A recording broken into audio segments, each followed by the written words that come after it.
Cuando yo recuperé el cuerpo de Bert, no, la sensación que yo tuve fue que no tenía estructura esquelética, o sea que, pero tampoco tenía heridas externas visibles. Así que yo creo que la onda expansiva lo rompió por adentro. Usted se disparó con ingleses, pero si tuviera uno ahora enfrente, ¿qué le diría? Le diré gracias. No podía entender no participar de la guerra. Tomé la decisión de ordenar el alto el fuego.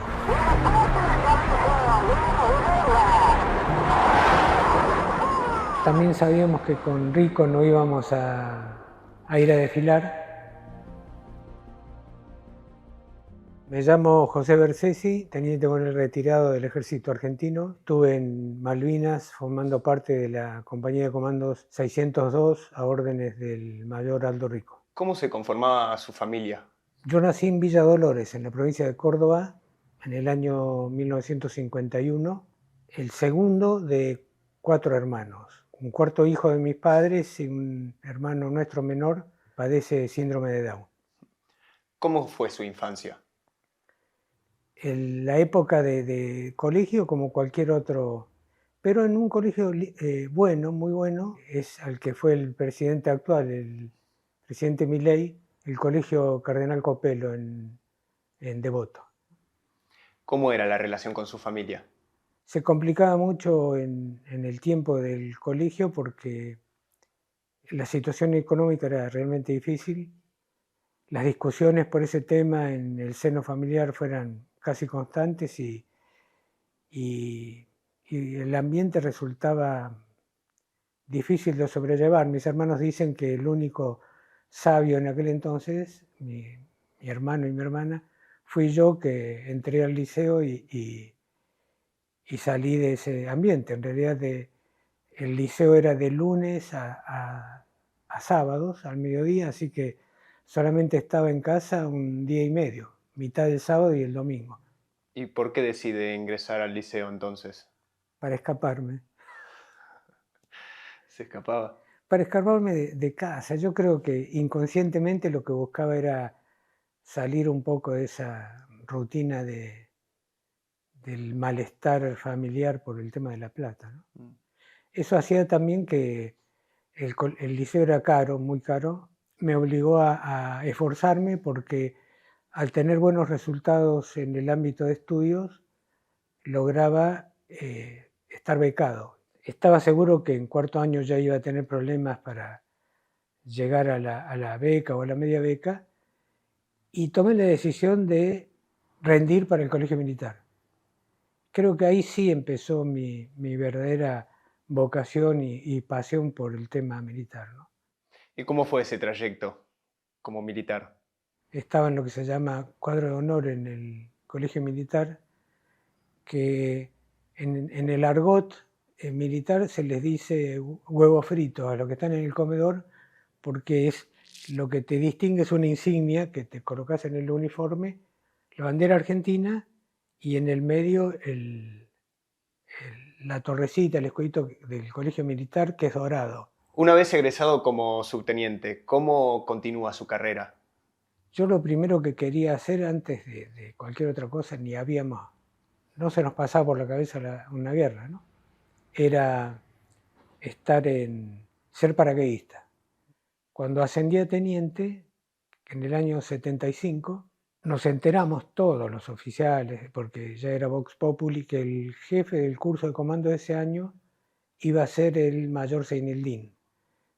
Estaban en el orden de los 100, 150 postulantes.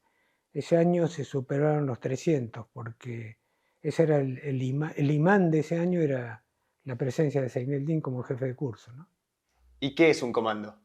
Implica prepararse para actuar en territorio enemigo, aislado de la propia tropa y con muy pocos recursos.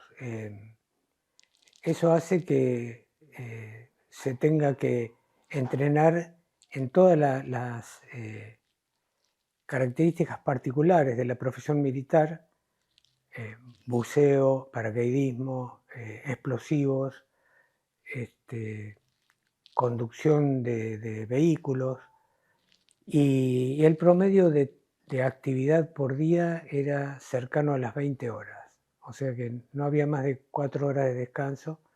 Había momentos en que nos quedábamos dormidos caminando.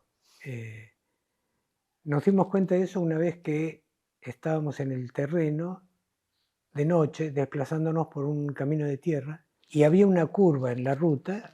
El grueso de la columna de cursantes la tomó y por ahí se sintió un golpe. Y era un cursante que había pasado de largo, en lugar de seguir por el camino, y había chocado contra un alambrado, pero porque estaba dormido, estaba caminando dormido, ¿no? ¿Y cómo se entera de la guerra de Malvinas?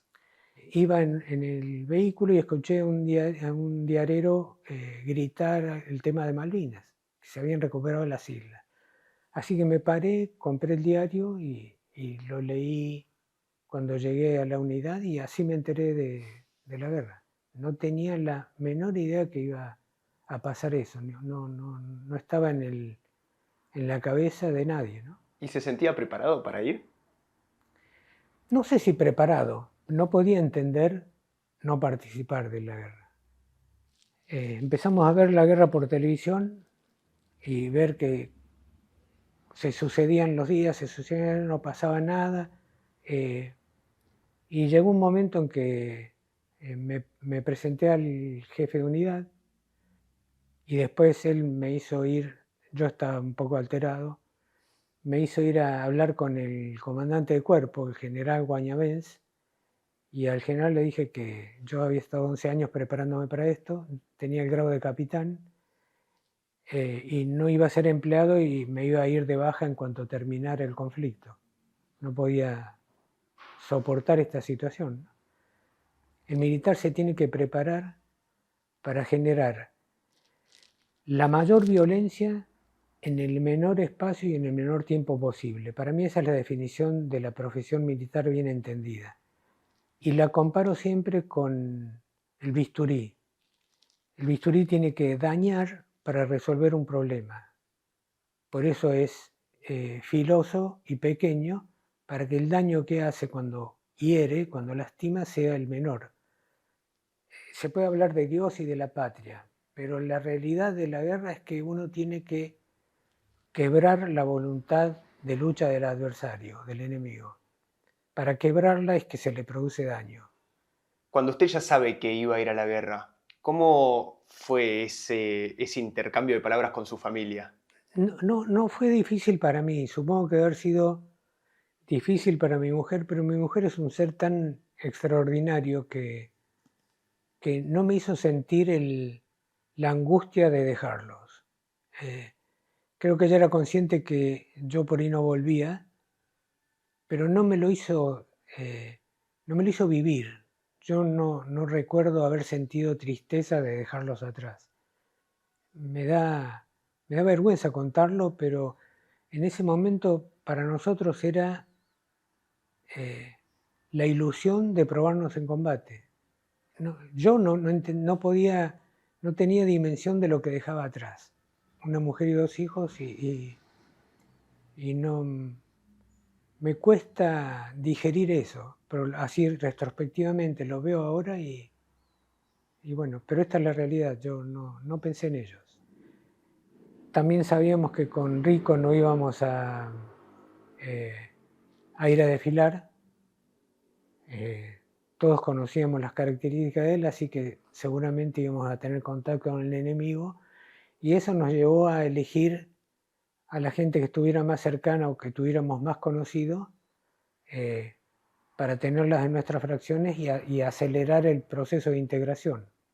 Nosotros, desde que fuimos movilizados, desde que llegó el radiograma a nuestras casas, 23 de mayo, domingo 23 de mayo, hasta que entramos en combate detrás de las líneas, de las primeras líneas inglesas, el lunes 31 habían pasado escasos 8 días, de los cuales llevábamos 4 viéndonos por primera vez con alguno de ellos, ¿no?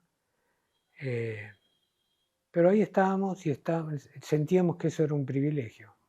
¿Y qué pensaba cuando iba a la guerra? ¿Qué pasaba por su cabeza? Eh, lo que me pasó permanentemente que era que tenía gente a mis órdenes.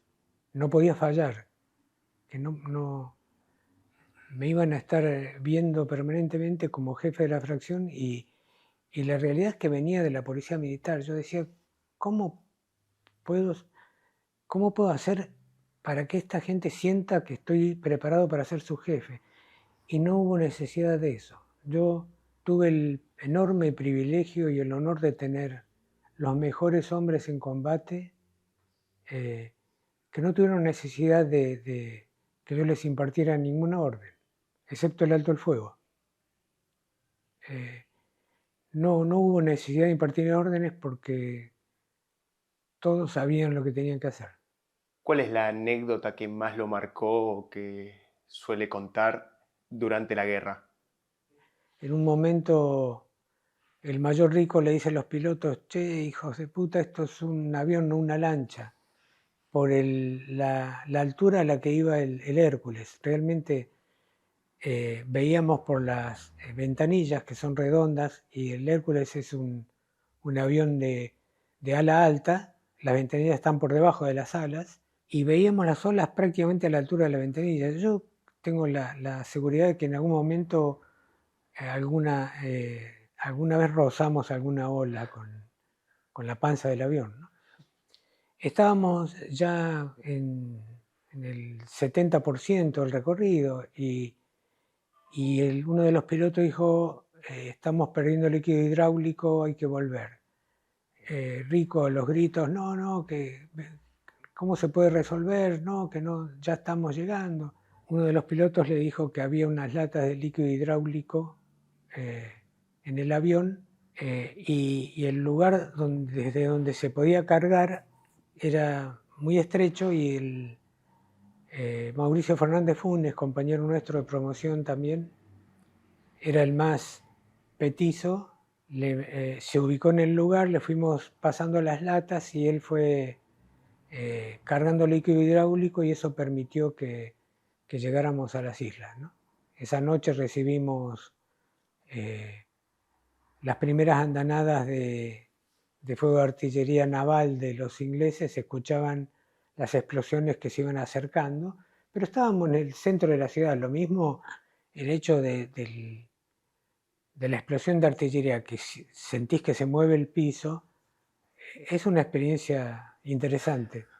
El viernes 28 a la tarde me llamó Rico y me dijo, Tano, vamos a recibir la primera misión, así que prepárate.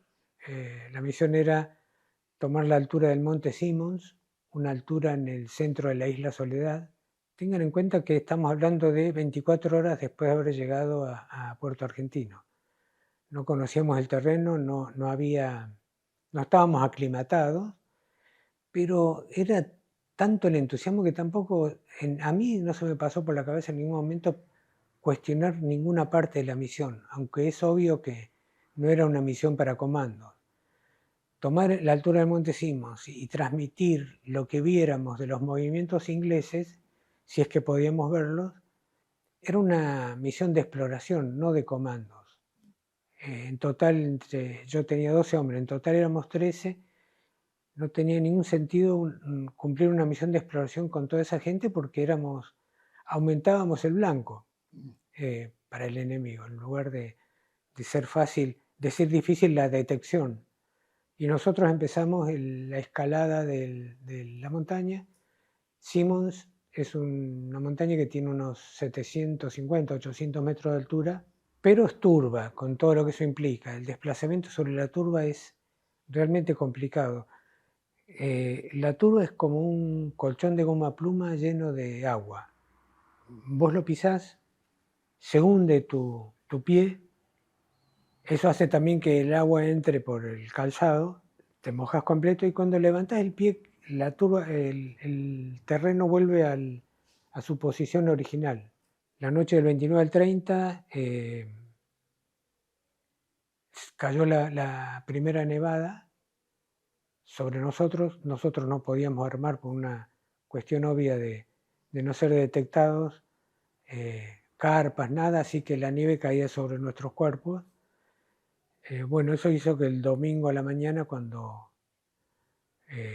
salió el sol, ya tenía una parte de la fracción con principios de congelamiento.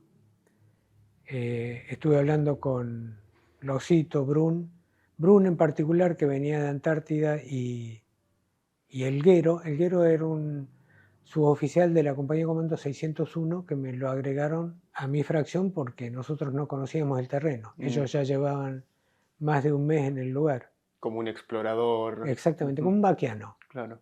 Brun y Elguero me dijeron que otra noche como esa no íbamos a poder pasar sin sufrir bajas por el tema climático, ¿no?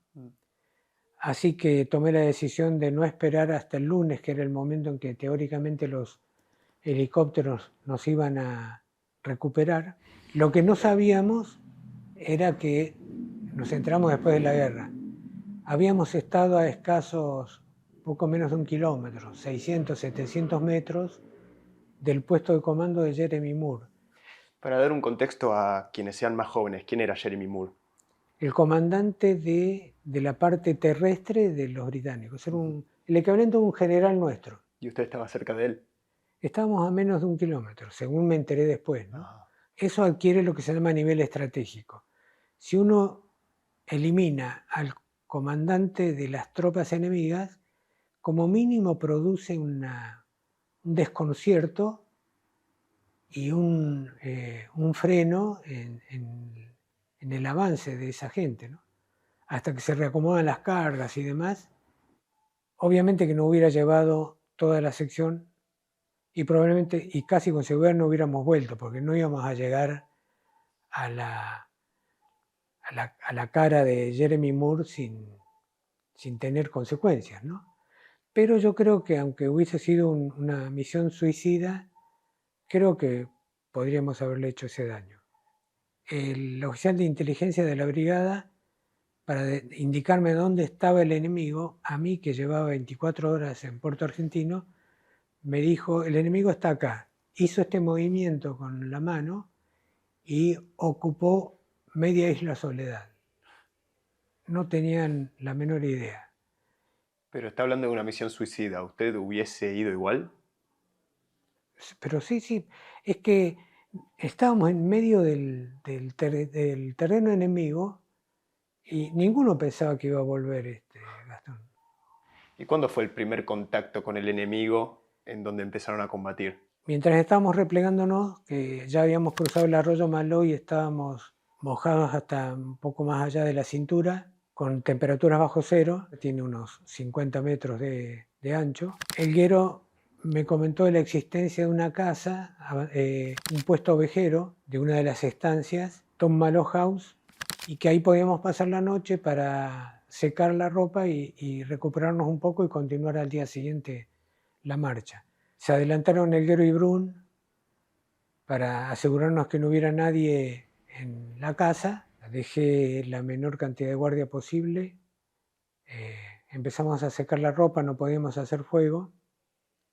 Y así que la secábamos estrujándola y después, cuando nos fuimos a descansar, acostándonos sobre la ropa para secarla con el calor del propio cuerpo, ¿no? En un determinado momento, cuando estábamos ya casi listos para salir, empezamos a escuchar ruido de helicópteros. Inicialmente pensamos, bueno, se acordaron de nosotros y nos vienen a buscar, pero era muy raro, no habíamos tomado contacto radial con ellos, con Puerto Argentino, así que era difícil pensar que supieran que estábamos en ese lugar. Pero teníamos la ilusión, no veíamos los helicópteros por las ondulaciones del terreno. La casa tenía 2 plantas, me había oído de comentar esto. En la planta superior estaban Espinosa, Brun, Castillo, Pedroso y Gatti. Y el resto de la fracción estábamos en la planta baja. Espinosa tenía fusil con mira telescópica en un determinado momento, mirando desde la ventana del piso superior, vio el helicóptero que ya estaba pegando la vuelta, había dejado a la fracción inglesa, y vio que no tenía la franja. Entonces nos pegó el grito, nos empezamos a preparar. Son ingleses, están avanzando. Y simultáneamente empezaron los disparos, ¿no? ¿Quién era el enemigo? Esta fracción, su jefe se llamaba, o se llama Rod Boswell, capitán también en ese momento, era el cuadro para el combate en la montaña y el Ártico. Era una fracción que venía de tener 8 meses de entrenamiento en alta montaña en Noruega. Nosotros llevamos 8 días de vernos, 4 días de vernos por primera vez, 8 días de cuando fuimos movilizados. ¿Y ustedes eran 13 y ellos cuánto eran? Ellos eran 25, estaban divididos en 3 escalones, 2 escalones alto y un escalón apoyo. Tenían 6 lanzacohetes descartables antitanque con fusiles norteamericanos M16 que tenían lanzagranadas. Ustedes habrán visto en las películas o en las series bélicas norteamericanas, el M16 es un fusil que parece corto y el lanzagranadas es como un cañón grueso que tiene debajo del cañón. Eso permite lanzar granadas a distancias considerables, 100 metros. ¿Y ustedes a mano a cuánto podían tirar? Y 20 metros. El sargento Stone tenía al lado al sargento Evans, que era su francotirador. Evans cuenta que disparó sobre la ventana donde estaba Espinosa y cree que el proyectil pegó en el marco de la ventana. Simultáneamente eso permitió que Espinosa los pudiera detectar y Espinosa tiró sobre la posición que tenía Evans, el francotirador de ellos. Cuento esto porque es un típico duelo de francotiradores, no previsto pero que se produjo, ¿no? Espinosa disparó y Stone, que estaba al lado de Evans, cuenta que lo último que vio después de eso fue que las piernas de Evans que se iban levantándose porque había recibido el impacto en el pecho, entonces cayó para atrás y se levantaron sus piernas. Simultáneamente una de las, creemos, esto es contado por Brun, que estaba arriba, ¿no? Una de las granadas lanzadas por algún integrante de la fracción inglesa entró por la ventana y le pegó a Espinosa en el pecho. Eso provocó que explotaran las 2 granadas que tenía Espinosa también en su correaje. Y esto lo cuenta Brum, además de contar que vio el cuerpo de Espinosa prácticamente deshacerse. Brum, después del combate, tenía heridas en la mano, en la cara y en la espalda. Aparentemente lo que hizo él fue este gesto para cubrirse de la explosión y ahí es donde recibió las esquirlas que le provocaron esas heridas. La onda expansiva de esa explosión lo tiró a Brum por una de las ventanas y cayó a 5 metros, pero con una de las ventajas de la turba también es que amortiguó tanto el golpe que Brum se levantó, había perdido el fusil, sacó la pistola y continuó combatiendo con la pistola 9 milímetros. Gatti cuenta que se tiró a través de un aro de fuego, la escalera que iba a la planta baja había desaparecido y había quedado un aro de fuego, la explosión que había destruido la escalera había prendido fuego y seguían entrando los proyectiles antitanque en la casa, que provocaban explosiones muy espectaculares, muy violentas, ¿no? Habían alcanzado a gritarle a Espinosa que antes de que recibiera el impacto, que bajaran todos, y Espinosa dijo, no, de acá tengo mejor campo de tiro, y fue el que se quedó. Quiero que quede claro que yo esto lo cuento por lo que me han contado los integrantes de la patrulla. Yo tengo un blanco y no encuentro forma de poder extraer recuerdos. Tengo todo en blanco desde que me despedí del Turco Esbert. Cuando estábamos por salir de la casa, le di la mano y le dije suerte Turco, y a partir de ahí tengo todo en blanco hasta después del combate. Cuando salimos de la casa, en realidad no salimos escapando, salimos a chocar contra los ingleses y eso fue lo que también calculo que generó un poco de desconcierto en ellos y frenó el avance, el ataque. ahí es donde se produjo el mayor impacto o fuerza de tiroteo. Lo más impactante, lo más espectacular, es Medina, que había recibido un impacto de fusil en una de las piernas y había perdido, tenía una fractura expuesta, había perdido 5 centímetros de peroné y continuaba combatiendo así tirado en el suelo. Se quería desplazar pero no podía por el estado de la pierna, y Esbert le pegó el grito. Él había armado ya su posición con la ametralladora más o menos cerca de Medina, le pegó el grito que él lo cubría y abrió fuego con la ametralladora. Para quienes no conocen la ametralladora MAG, que era nuestra arma de apoyo, es esa típica ametralladora que uno ve en las películas que tiene una cinta con proyectiles. Esbert abre el fuego con la ametralladora y el volumen de fuego de la ametralladora, que es importante, genera también que la actividad del enemigo se centre sobre él. Medina cuenta que él cree que la muerte de Esbert se produce porque un misil antitanque pasa por arriba de Medina, explota delante de Esbert y Esbert cae hacia atrás. Cuando yo recuperé el cuerpo de Esbert, no, la sensación que yo tuve fue que no tenía estructura esquelética, o sea que, pero tampoco tenía heridas externas visibles. Así que yo creo que la onda expansiva lo rompió por adentro y eso fue lo que le provocó la muerte, ¿no? Un poco más allá estaba Martínez, había recibido un tiro en la pierna y no lo había notado. Martínez se dio cuenta que estaba herido después que terminó el combate. Y mucho más allá estaba yo y en un determinado momento cae delante mío Brun, bañado en sangre. Ya se escuchaban cada vez menos disparos del lado nuestro y continuaban las explosiones. Y cuando lo vi a Brun casi desvaneciéndose, lleno de sangre, tomé la decisión de ordenar el alto el fuego. Así que se fue transmitiendo la orden. Algunos se resistían todavía les quedaba munición y no querían dejar de tirar. Marco esto porque esa es la característica de los hombres que yo tenía a mis órdenes.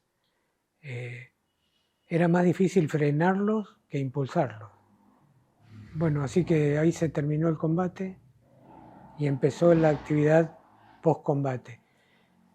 El desconcierto que al menos a mí me provocó la situación fue que para los británicos se había terminado el problema. Ahora el problema eran los heridos. Yo no noté ni rencor ni bronca en ninguno de ellos. Me acuerdo que cuando me desplazaban hacia el lugar donde juntamos al resto de la fracción y a los heridos y el cuerpo de Esbert, me crucé con un inglés, estaba pálido completamente, estaba herido, estaba apoyado en el regazo de otro inglés y me hacía así con la mano y me decía friends, que significa amigos, ¿no? Pero no solamente eso, Losito cuenta que mientras estaba tirando, avanzaba sobre él una pareja de ingleses y él les apuntó, disparó y vio que uno de ellos caía. Y la pérdida de sangre hizo que empezara a desvanecerse y él, entre la nebulosa de empezar a perder el conocimiento, vio que la pareja de combate del que estaba avanzando hacia él llegó hasta su posición y él pensó que lo iba a rematar porque él estaba caído, empezando a desmayarse, y lo tenía el inglés parado ahí al lado de él con el fusil apuntándolo. Lo que hizo el inglés fue patearle el arma, se arrodilló al lado del Osito. No sé si no le hizo un torniquete en una de las heridas, una herida muy fea que tenía en un muslo. Sacó de su paquete de curaciones, el británico, de su propio paquete, una inyección de morfina, le inyectó morfina a Horacio Losito y con el lápiz de enmascaramiento le pintó una M para que cuando llegara al hospital supieran que ya tenía una dosis de morfina y no le agregaran, ¿no? Cuenta el cirujano inglés que tanto era el respeto que habíamos logrado por la resistencia que opusimos, que uno de los integrantes de la fracción, cuando llegó con Losito y Bruni y Martínez, el resto de los heridos, al hospital, le dijo, refiriéndose a Losito, este hombre no puede morir, este hombre es un valiente. Es decir, que los médicos británicos ayudaron a los soldados argentinos. Sí, pero no solamente los médicos, los que combatieron con nosotros, porque el médico estaba en el hospital. Al hospital llegamos desplazados por helicópteros ingleses. Era el hospital británico inglés armado en Bahía Ajax. Ahí fue donde los curaron y donde los operaron. Pero yo creo que en última instancia el médico, como en todos lados, tendrá su juramento para salvar vidas. Lo sorprendente es que los que combatieron con nosotros estaban preocupados por la salud de mis heridos. Eso marca también que, como dice Rico en alguna de las entrevistas, eran soldados de honor. Las bajas que tuvimos fueran las mínimas necesarias. No se engolosinaron, encarnizaron con nosotros después del combate, para nada, para nada.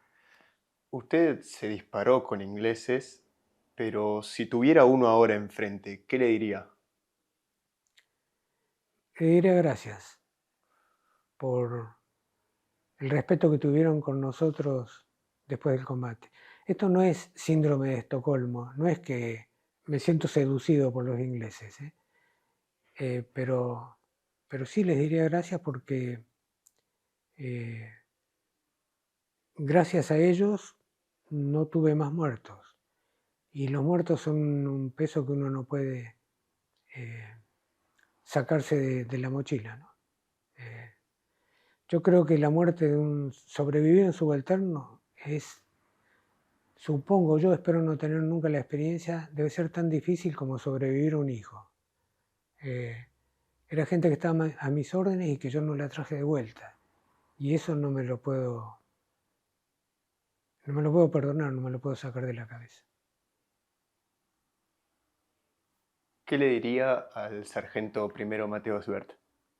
También le diría gracias, porque además de ser el gran tipo que era, de ser solidario, él había entregado su último par de medias secos a uno de los integrantes de la patrulla que tenía casi congelados los pies antes del combate, cuando nos estábamos equipando.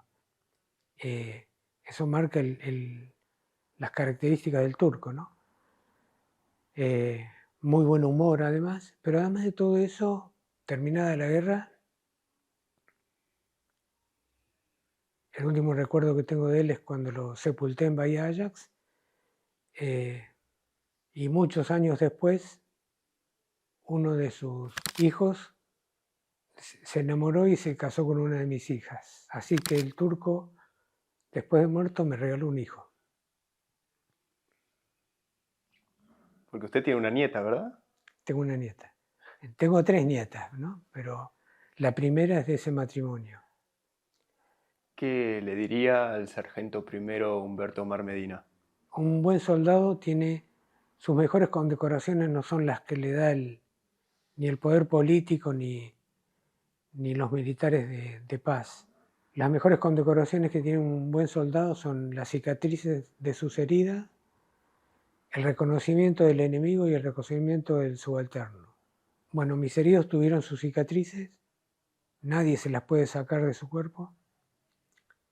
Tuvimos el reconocimiento del enemigo, tanto Rod Boswell como un par de suboficiales de su fracción hablan con admiración del valor que tuvo mi gente, reconocimiento del enemigo, y el Gordo Medina me dio esa condecoración particular que es el reconocimiento del subalterno. No me acuerdo para qué aniversario me mandó un mensaje que después lo imprimí y lo guardo en una carpeta con mis mejores recuerdos, que me dice: esté en paz con usted mismo y con Dios, hizo lo que tenía que hacer, volveré a hacer una y mil veces lo que hice con la única condición que usted sea mi jefe. Así que no pretendo más que eso. ¿Usted recibió heridas? No, lamentablemente no, Lamentablemente no. no. Yo creo que si hubiera sido herido, me liberaba de la necesidad de parar el combate, porque eso también forma parte de la mochila, la humillación de la derrota y tener que tomar la decisión de ordenar el alto el fuego no son circunstancias para enorgullecerse, ¿no? Y disculpe la pregunta, pero ¿usted hirió a alguien? Ese es un tema entre Dios y yo. Poner fuera de combate a alguien, ya sea hiriéndolo o matándolo, no es algo de lo que uno pueda enorgullecerse ni transformarlo en una cuestión futbolera, a ver cuántos de un lado y cuántos del otro. No se duda, pero tampoco es algo que uno pueda tomarlo con orgullo, porque del otro lado probablemente haya estado una persona que podía tener la misma estructura familiar que uno. Entonces, hay dos frases que utilizo siempre cuando tengo que charlar con alguien relacionado con Malvinas, y que es que añoro de los tiempos de la guerra porque me he sentido mejor tratado por el enemigo que por mi propia gente. Eso se está revirtiendo ahora, pero inicialmente fue así. ¿Cómo fue su regreso a casa? Había abandonado a mi mujer y a mis dos hijos en Córdoba para salir rápido hacia la escuela de infantería. Yo estuve en un barco como prisionero de guerra, un barco británico, el Nordland, hasta el 14 de junio, cuando se produjo la rendición. Nosotros lo único que queríamos en ese momento era volver a ver a nuestras familias. Pero en las escuelas oficiales no nos permitieron salir francos, sino que querían, supongo yo, darnos un tiempo para que nos higienizáramos. Llevábamos mucho tiempo sin habernos pegado un baño y demás. Pero lo peor de todo era que nos desplazaban hacia el lugar donde íbamos a almorzar o cenar, custodiándonos con personal armado, como si fuéramos prisioneros de mi propia gente, ¿no? Pero me acuerdo que llegué a la casa de mis suegros y me acuerdo de uno de mis hijos. Mis hijos tenían 2 años y pico uno y 3, 4 meses la otra. Bueno, la carrera de mi hijo mayor, Juan Pablo, abrazándome fuerte. Y una anécdota de ese momento fue que mientras estaba el tema del conflicto en pleno auge, Juan Pablo le preguntó a mi señora dónde estaba yo y mi señora le contestó que yo había ido a recuperar las Islas Malvinas. Y mi hijo, la ingenuidad de esa edad, ¿no? Le preguntó, ¿no son muy pesadas? Como él pensaba que yo las iba a traer en la mochila, supongo, no sé. Bueno, ¿Volvería a Malvinas? sí, sí, sí, decididamente. Sigo saltando en paracaídas porque me gusta y porque es mi pasión. Sigo tirando. Un pequeño recuerdo de un evento de Glock de este último fin de semana que marca que ando todavía bien con eso. No sé si consciente o inconscientemente siento que estoy haciendo eso para seguir estando en condiciones de combatir. Tengo 73 años, así que no creo que nadie me llame para entrar en combate, pero sí siempre quise esperar una segunda oportunidad. ¿Cuál es su mensaje a futuro? Marco la diferencia entre vocación y carrera. La carrera, como su nombre le indica, es para llegar a algún punto.